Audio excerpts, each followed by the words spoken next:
I think first off, this journey started 10 years ago.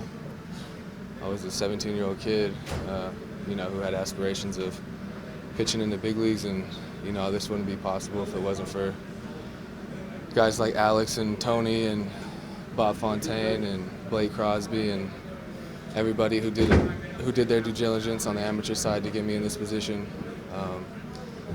It's been a crazy 9 years for sure, and the last 4 a true dream to be able to play for a nation, to be able to put this uniform on. A little bittersweet. I'm thrilled for the opportunity that I got to go pitch in Houston and learn from the guys that they have. I just want to say thanks to the fans. Thanks for all the memories. Thanks for supporting us through everything. You made 2015 and 2016 an unbelievable 2 years for me, and I don't know how else to say it, but I appreciate you guys for sticking behind me. I know these last few years have kind of been, not so high compared to where they were when I first got here, and the love that I've always got from you guys, I'll always be appreciative of. Aaron, when the news finally arrived and you found out about it, you mentioned bittersweet right now. Can you describe the initial emotions in the moment that you felt? I mean, it's, you're down to the end of the wire. You don't really know what's going on. Things are kind of being talked about more and more today as, the day goes on. But what an opportunity that I get to do is go down to Houston and get to learn from guys like Justin Verlander, like Garrett Cole, who's having an unbelievable year, Zach Greinke, who's won a couple Cy Youngs himself. The opportunity to play playoff baseball, it's a chance to win a ring. This is why you play the game, and to be able to have that opportunity again, I'm thrilled. Do you expect to pitch out of the bullpen there? Have they talked to you? I haven't talked to anybody, but my plan is to be a starter. And you've always considered yourself a competitor.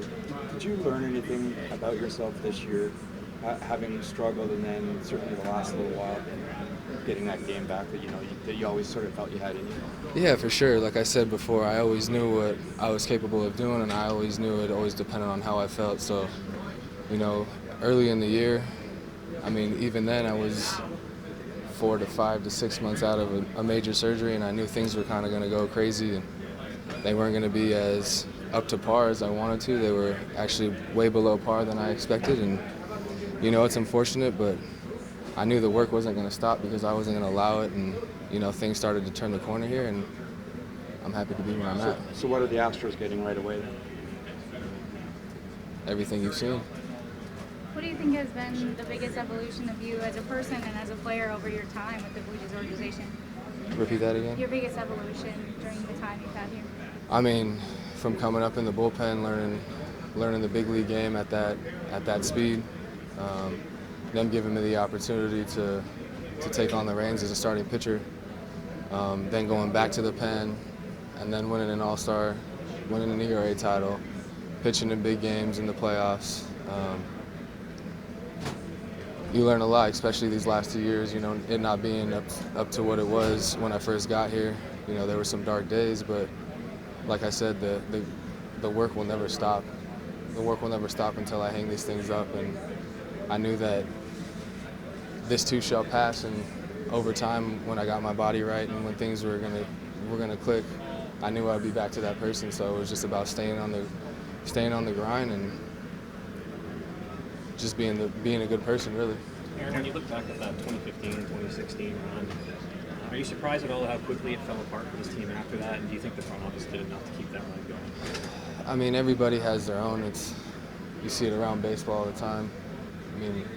Given just 4 years ago with the team we're playing now, we were battling out in the ALCS, trying to get a chance to go play in the World Series. So, you can't really do anything about it. You're here and your job is to play baseball. Everything else is handled by people in the front office, and that's their job. So, you just do what we work with, and I still even think in 17 we had a chance to win. Just a couple injuries here and there kind of kept us away from that. Me not being able to throw over 38 innings probably didn't help. You know, we had an MVP that didn't play majority of that season too. That could have been a big piece to that puzzle. So, you know, there's always what ifs. It's just for us that year, it just was unfortunate that it kind of happened the way it did. Aaron, with all the stops and starts and frustration for you over the last couple of years, as you leave here, what is your relationship like with the front office? I mean, like I said, you try to just be a good person at the end of the day. You understand it's a business. You understand that, you know, things happen, and I have no hard feelings. You know, what's happened. You always have to move forward, and you know, this is just another chapter in my journey to, you know, where I'm headed. Does this motivate you? 100%. You've had sort of a front row seat at the rebuild of this team and the young kids. So as you depart, just what can you say about what the future of this team might look like? I mean, the future is tremendously bright with the guys that are here. Obviously, you guys are getting to see them on a nightly basis now, and they can hit, they can feel, they can do a lot of things.